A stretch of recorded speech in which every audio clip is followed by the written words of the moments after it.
Hello दोस्तों, नमस्ते। एक बार आपका फिर से हमारे इस यूट्यूब प्लेटफॉर्म पे स्वागत है। मैं अभिषेक मिश्रा।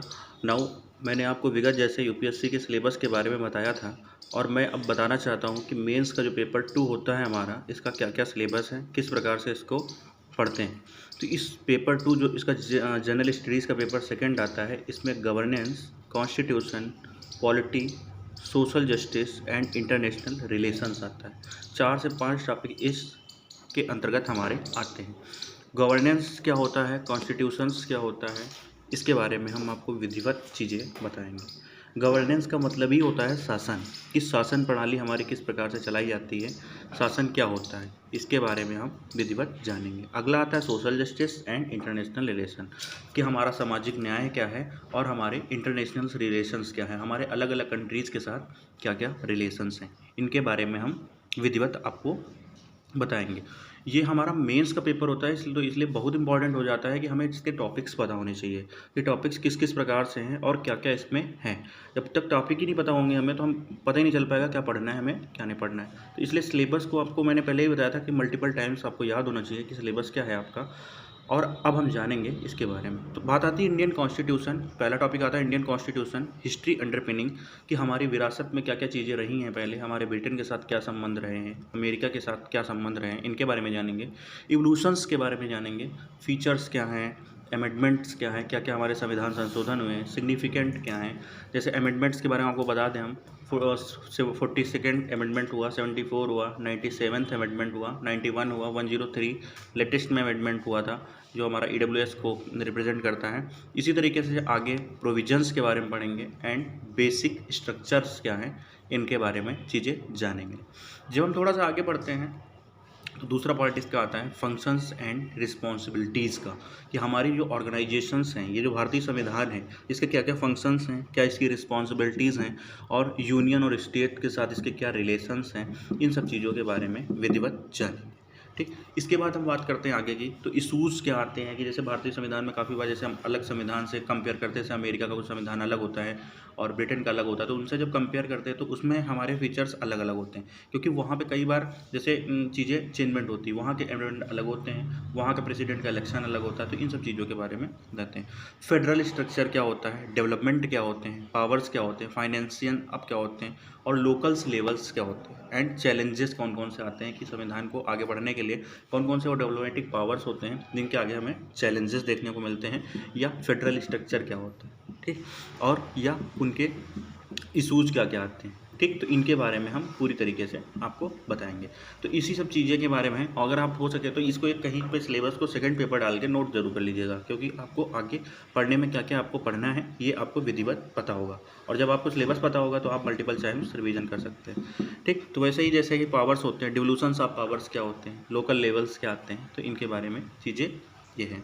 फिर जब हम आगे थोड़ा सा ही बढ़ते हैं तो हमारा आता है सेपरेशंस ऑफ पावर्स, कि हमारे किस प्रकार से अलग अलग कंट्री के साथ सेपरेशंस हैं और क्या क्या उनके ऑर्गेनाइज हैं, और यह डिस्प्यूट क्या है, मैकेनिज्म एंड इंस्टीट्यूशंस क्या क्या हैं, तो इनके बारे में हम विधिवत जानेंगे।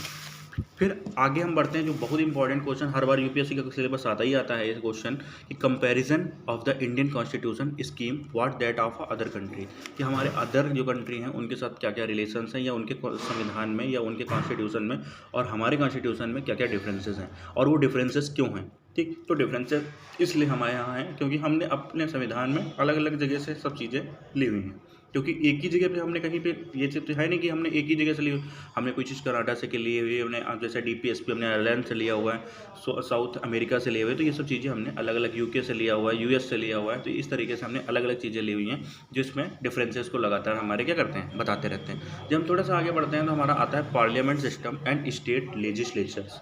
फिर से आपको बता दें संघवाद क्या होता है या संसद क्या होती है, उसके बारे में, और स्टेट की गवर्नमेंट किस प्रकार से काम करती है उसके बारे में पूरी तरीके से, बहुत इंपॉर्टेंट टॉपिक है पार्लियामेंट एंड स्टेट लेजिस्लेचर्स। आगे जब हम बढ़ते हैं तो इसका स्ट्रक्चर क्या होता है, इसके बारे में आपको बताएंगे। फंक्शनिंग क्या होती है, conduct of businesses, power and privileges and issues arising out this. ठीक, क्या क्या इसमें इशू आते रहते हैं, फिर से आपको बताते हैं। संसद का पावर क्या होता है, या हमारे जो स्टेट की जितनी भी लोकसभा या विधानसभा परिषदें होती हैं, इनके क्या अपने नेचर होते हैं, इनका स्ट्रक्चर क्या होता है, इनका फंक्शंस क्या होता है, इसके बारे में आपको विधिवत पता होना चाहिए, क्योंकि इसमें यूपीएससी का सिलेबस हमेशा, मतलब यूपीएससी के मेंस में आंसर राइटिंग में काफ़ी बार क्वेश्चन आते हैं। ये आपको हम जब पूरी तरीके से टॉपिक वाइज पढ़ाएंगे तो आपको बताएंगे कि हम किस किस प्रकार से हमारे टॉपिक वाइज क्वेश्चंस पूछे गए जगह से। तो ये हमारे हर जगह पे इंपॉर्टेंट रोल को बताते हैं। आगे जब हम बात करते हैं तो हमारा आता है स्ट्रक्चर। तो हमारा पार्लियामेंट सिस्टम है या हमारा जो अमेंडमेंट सिस्टम आया, इसका क्या स्ट्रक्चर है, किस किस चीज़ पे बेसिस है, स्ट्रक्चर क्या है, ऑर्गेनाइजेशंस क्या हैं एंड फंक्शन क्या है of the executive and the judiciary. ठीक, फिर से आपको बता दें, एग्जीक्यूटिव कार्यपालिका हमारी किस प्रकार से काम कर रही है, न्यायपालिका हमारी किस प्रकार से काम कर रही है, तो इसके बारे में आपका क्या स्ट्रक्चर है। ठीक है, तो ये सब चीज़ें आपको जानना बहुत ज़रूरी है। आगे हम बढ़ते हैं तो ministries and department of the government, जो हमारी सब मंत्रालय रहते हैं, जैसे भारत सरकार के मंत्रालय अलग अलग होते हैं। तो ministries and department of a government कौन कौन से हैं, प्रेशर क्या है, प्रेशर ग्रुप्स क्या हैं, formal and informal associations and their role in the politics. तो उनका क्या रोल है, जैसे मान लीजिए आपके यहाँ कैग का पद आया या आपके यहाँ अटॉर्नी जनरल का पद आया, तो उसका क्या रोल है भारत सरकार में, या ये पद को क्यों बनाया जाता है। तो इसके पीछे भी बहुत बड़ी चीज़ें हैं, इसके बहुत रीजन्स हैं जो हम आपको पूरी तरीके से बताएंगे, क्योंकि टॉपिक वाइज जब आपको पढ़ाएंगे हम तो पूरी तरीके से हर चीज़ क्लियर करके रख देंगे। आपको खाली करना क्या है कि जो चीज़ भी बताई जा रही है आप उसको मल्टीपल टाइम्स रिवीजन करिए और आप उसके बेसिक नोट्स बनाइए, क्योंकि इस चैनल पे आपको हर चीज़ डेली की डेली अब मिलती रहेगी। मैं पूरा मेंस को बेसिस बन के पूरी तरीके से आपको कवर करने की कोशिश करूंगा। तो जब हम आगे बढ़ते हैं थोड़ा, तो हमारा तीसरा टॉपिक उसी में आता है, salient features of a representations of a people's हैं। हमारे जो लोग होते हैं, जो हमारे जैसे मानवाधिकार होता है, हमें गवर्नमेंट के द्वारा मिले हुए मौलिक अधिकार होते हैं, फंडामेंटल राइट्स होते हैं, फंडामेंटल ड्यूटीज़ होते हैं, तो इनके क्या कार्य होते हैं। ठीक है, तो इनके बारे में चीज़ें जानेंगे। और दूसरा एनजीओ सिस्टम क्या होता है, एसएचओ सिस्टम क्या होता है, तो इसके बारे में भी जानेंगे। जैसे बहुत सी एनजीओ चालू कर जाते हैं, कंपनियों के द्वारा चालू करे जाते हैं, गवर्नमेंट के द्वारा चालू करी जाती है। ठीक, जैसे ये 1951 में आए थे कुछ ना, तो एक्ट आए थे, तो उनके बारे में 1951 में आए थे, तो इन एक्टों के बारे में भी आपको पूरी तरीके से पता होना चाहिए। फिर आगे हम बढ़ते हैं तो आता है appointment to various constitution post, कि अलग अलग तरीके से अपॉइंटमेंट किस प्रकार से होता है अलग अलग चीज़ों में। जैसे अपॉइंटमेंट यूपीएससी का कैसे होता है, मैंने आपको कल ही बताया था कि संघ लोक सेवा आयोग और SPSC state joint public service commission में किस किस प्रकार से हमारे सिलेक्शंस होते हैं और उसका क्या क्या अपना रीज़न होता है। ठीक, और फिर इसके बाद इनके फंक्शंस क्या होते हैं, इनकी रिस्पॉन्सिबिलिटीज़ क्या होती है। जैसे एजी बना हमारा, मान लिया अटॉर्नी जनरल बना, ठीक, या कैग बना, तो उसका क्या रोल है अपना। ठीक है, यूपीएससी का कोई अध्यक्ष बना या उसका मेंबर बना, तो उसके क्या अपने रोल हैं, इनके बारे में हम आपको विधिवत चीज़ें बताएंगे। फिर आगे हम थोड़ा सा बढ़ते हैं तो हमारा आता है statutory and regulatory and various quasi judicial bodies. ठीक, तो हमारी कुछ कुछ ऐसी बॉडीज़ हैं जो आपकी क्वासी जुडिकल बॉडीज़ होती हैं, अर्ध न्यायिक शक्तियाँ जिनको हम बोल सकते हैं, या अर्ध न्यायिक या न्यायिक शक्तियाँ जिसको हम बोलते हैं, उसके बारे में हम चीज़ें जानेंगे। ठीक, तो हमें आपको बार बार वही चीज़ बता रहा हूँ कि आपको सिलेबस एक एक पॉइंट पता होना चाहिए कि आपके सिलेबस में क्या है क्या नहीं।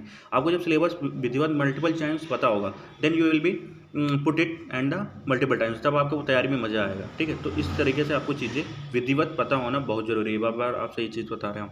ठीक, आगे हम बात करते हैं तो आता है गवर्नमेंट पॉलिसी, जो हमारी लगातार गवर्नमेंट की पॉलिसीज़ आती रहती है, जैसे कि हमारी अन्नदान योजना आई या किसान कौशल योजना आई। तो इस तरीके की जितनी भी योजनाएं आती हैं, इस क्या पॉलिसीज़ होती हैं, इनके क्या इंटरवेंस होते हैं और डेवलपमेंट इनके रिलेशंस क्या होते हैं, या arising out of their design and implementation. ठीक, क्या क्या हमारे इनमें नई नई चीज़ें इंप्लीमेंट करी जा रही, क्या क्या चीज़ें जोड़ी जा रही, कौन सी चीज़ें हटाई जा रही, या हमें भारत सरकार ने इस चीज़ को लागू किया तो उसके पीछे क्या क्या रीजंस हो सकते हैं, और हमें पब्लिक सेक्टर में किस प्रकार से वो एक बढ़िया महत्वपूर्ण इंपॉर्टेंस भूमिका निभा सकती है, तो उसके बारे में हम विधिवत जानेंगे।